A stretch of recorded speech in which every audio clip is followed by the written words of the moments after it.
Nós, a Europa, tem a ver com a Europa, tem a ver consigo. À sexta, uma reflexão sobre a atualidade europeia. Marco Teles, boa tarde, bem-vindo. Boa tarde, Marta. Marco Teles é coordenador do Europe Direct Madeira e hoje, como é habitual, falamos de atualidade europeia, começando por referir a celebração no passado dia 8 de fevereiro do Dia da Internet Mais Segura. É verdade, é uma efeméride que celebrou-se esta semana relacionada com a internet. Este ano soube com o tema Juntos por uma Internet Melhor, parece-me apropriado. De facto, acho que já não basta ter internet, nós queremos internet, mas queremos-la que seja segura, um espaço onde realmente que a internet seja um espaço de oportunidades, de conteúdo positivo e não um espaço de insegurança e de problemas. E, portanto, este dia vem sobretudo convidar jovens, pais, professores, decisores políticos, representantes de empresas, instituições, a repensar todo este mundo da internet e a tentar, em conjunto, criar, no fundo, um mundo paralelo, um mundo virtual melhor, sobretudo para aqueles que normalmente são os mais vulneráveis, e falamos nomeadamente das crianças, dos jovens, que, não tendo às vezes a habilidade ou o conhecimento certo, acabam por entrar, passa a expressão, em sarilhos neste mundo virtual. E há uma estratégia europeia? Sim, há efetivamente uma estratégia europeia, não de agora, existe mesmo, ela está com esta designação, portanto, Estratégia Europeia para uma Internet Melhor para as Crianças. Esta estratégia já foi adotada em 2012, mas nós estamos a falar de um mundo virtual que realmente sofre alterações de uma forma muito, muito célere, não é? E às vezes com alterações de facto muito profundas. E daí que a Comissão irá propor nesta primavera, portanto muito em breve, uma nova estratégia, portanto mais atual, face aos novos problemas existentes, que no fundo vem a apoiar também as competências digitais, que obviamente são essenciais, assegurar também experiências adequadas à idade dos participantes e obviamente incentivar também a participação das crianças. E é óbvio que isto, por exemplo, em termos escolares, nós estamos, por exemplo, a falar de também, obviamente, que a escola aqui tem um papel fundamental, tem tido e vai continuar a ter no futuro, no sentido de desenvolver essas competências digitais e passa, estou-me a lembrar esta semana, havia também a inauguração num estabelecimento de ensino público aqui na região, de mais uma sala do futuro, por exemplo, ou seja, equipar, no fundo, também escolas com nova tecnologia, que será fundamental também para eles poderem entrar neste mundo virtual e estarem melhor preparados. Digamos. E fundamental é também termos professores com competências nesta área. Sim, obviamente as salas não farão milagres, não é? Portanto, será um erro pensar no hardware sem pensar no software. Portanto, por melhor que sejam as salas, serão sempre os professores a ditar o sucesso da utilização dessas mesmas salas. Portanto, aí o desenvolvimento de competências digitais é fundamental. E há ferramentas disponíveis na internet por parte há ferramentas. Há realmente, aliás, das sugestões, obviamente, neste dia, por exemplo, o Centro Internet Segura, aliás, isto pode ser pesquisado, quer por professores, mas até para os pais, educadores também, que é o internetsegura.pt, portanto um site oficial que tem como entidade gestora o Centro da Internet Segura, mas tem também envolvido aqui, isto é um consórcio, tem, por exemplo, a Direção-Geral de Educação, a Fundação para a Ciência e Tecnologia, tem várias entidades envolvidas na Internet Segura e, portanto, o internetsegura.pt é, no fundo, um site que resulta de um programa já lançado pela Comissão em 99, isto parece, portanto, é algo que já tem realmente muito tempo. Mais de 20 anos. Mais de 20 anos, que tem vindo naturalmente a evoluir, mas que é um site que eu realmente recomendo, não só apenas para professores que lidam naturalmente com os seus estudantes em diferentes faixas etárias, mas também para os pais, porque às vezes há aquele atrapalho grande, não saber muito bem como é que vamos gerir, porque não se pode proibir, obviamente, o acesso das crianças a este mundo virtual. É bom que elas participem e desenvolvam essas competências digitais, mas há regras para o fazer de acordo com as idades. E, portanto, os pais vão encontrar aqui muitas ferramentas, muitos recursos interessantes que os podem... Para supervisionar, para introduzir as crianças mesmo neste mundo digital, até questões de perguntas e respostas daqueles problemas, qual será o número de horas ou o tempo limite limite que uma criança de X idade pode ou deve estar no computador. Quer dizer, há ali muita informação disponível para os pais. O dia da internet mais segura também aconteceu numa altura em que o nosso país é alvo de ataques de hackers. Sim, numa semana difícil. Depois da empresa, o grupo empresa, agora uma empresa de telecomunicações exatamente. E uma da área médica. Exatamente. E realmente isso é uma situação gravíssima, porque não é tanto convenhamos, não é pelo incómodo de nós ficarmos sem acesso ao nosso telemóvel durante 24 horas, é sobretudo por causa dos serviços que estão também dependentes desta rede de comunicações, que num momento de emergência, obviamente hoje, ninguém atua, ninguém vai para o terreno, socorro e salvamento, por exemplo, a estratégia de comunicação é fundamental. E, portanto, desse ponto de vista, isto é realmente um motivo para preocupação e que reforça este alerta que tem sido dado por todas as entidades, que é preciso realmente apostar cada vez mais na cibersegurança, sem dúvida. Continuamos a falar de conferência sobre o futuro da Europa. Enfim, está a chegar ao limite do tempo dedicado à discussão e à apresentação de propostas. Esta conferência tinha no seu horizonte temporal numa fase inicial, quando foi projetado cerca de um ano, portanto terminaria agora em maio de 2022 e, portanto, o que nós começamos hoje e termina, portanto, agora no domingo, no dia 13, é um painel de cidadãos europeus, cerca de 200 cidadãos de todos os Estados-membros que vão estar a finalizar, no fundo, as suas recomendações para o futuro da Europa em torno de uma temática que é importantíssima para nós europeus, que é o posicionamento da Europa ou da União Europeia no mundo e, por outro lado, também a temática sensível das migrações.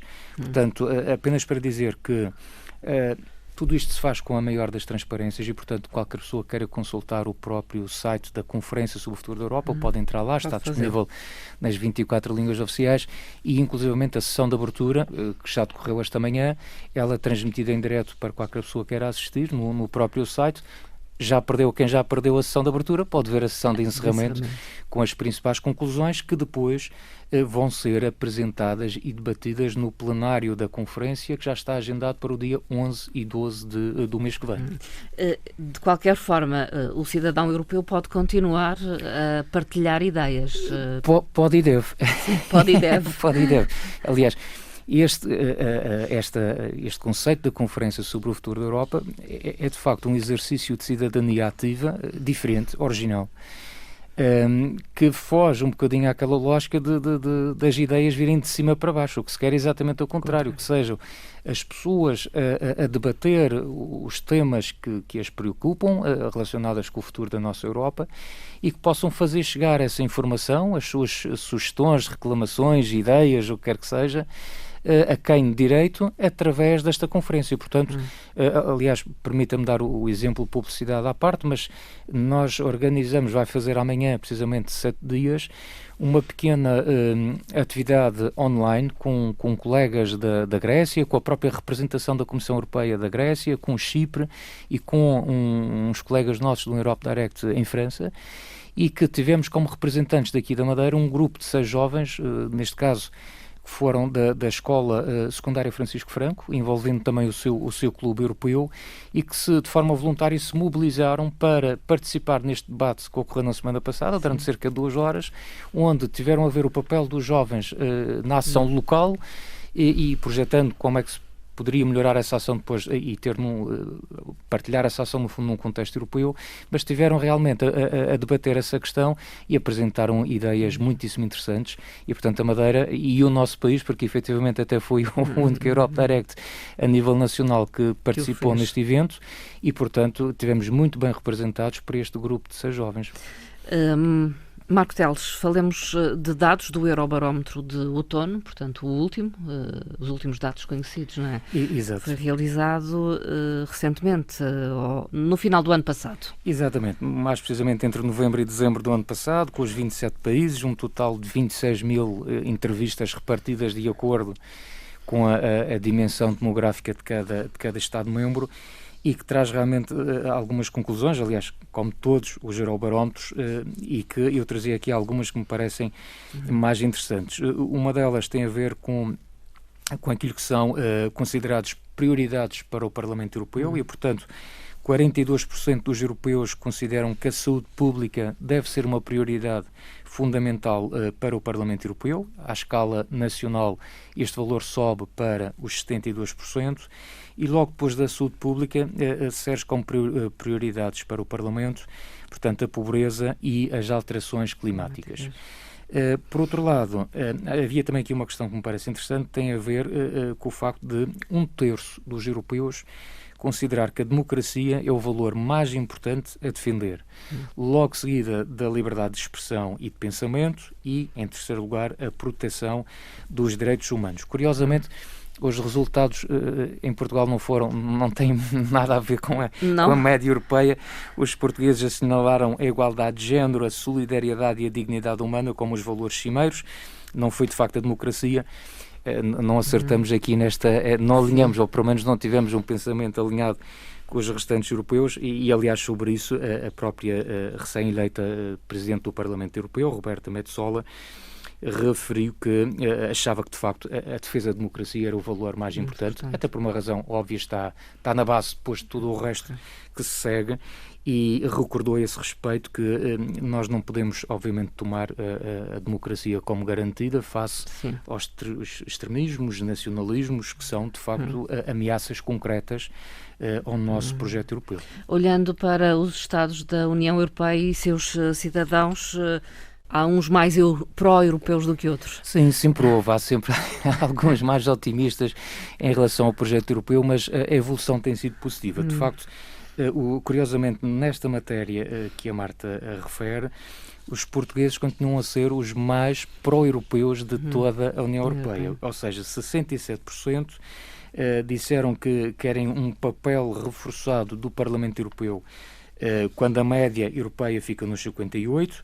47% têm uma imagem positiva desta instituição, quando a média europeia é de apenas 36%, e 77% dos portugueses, e aqui chegou ao ponto que a Marta estava a referir, encara favoravelmente a nossa presença na União Europeia, e 88% reconhecem que Portugal beneficiou desta presença na União Europeia. Portanto, dizer que os portugueses estão descontentes ou insatisfeitos com a União Europeia não é de facto verdade.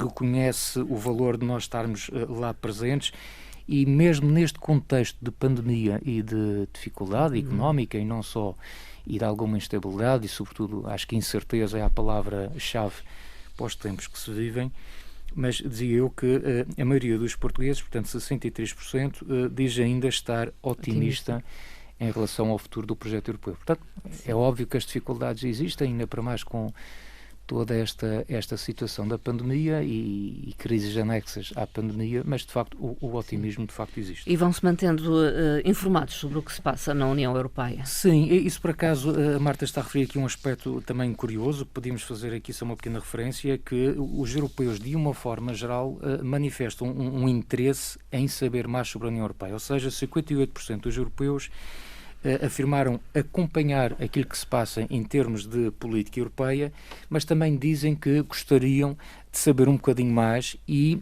nesta questão do saber um bocadinho mais, eles referem a situação da aplicação dos fundos europeus. É algo que é referido por 43% dos inquiridos. E eu acho que, de facto, há uma desconfiança? Eu não sei se chega ao ponto de nós dizermos que é uma desconfiança, mas eu acho que é uma curiosidade e o direito legítimo de saber onde são e como são aplicados os fundos europeus. Eu acho que, desse ponto de vista, a minha opinião nessa matéria é que, de facto, tem havido uma evolução muito grande em relação ao passado, sobretudo, por exemplo, até pelas próprias autoridades de gestão dos fundos europeus, que têm mesmo no seu caderno de encargos, digamos assim, uma componente específica para a comunicação e que fazem esse trabalho de comunicação, mas ainda assim é preciso continuar a investir nesta matéria, é preciso comunicar mais, é preciso comunicar melhor.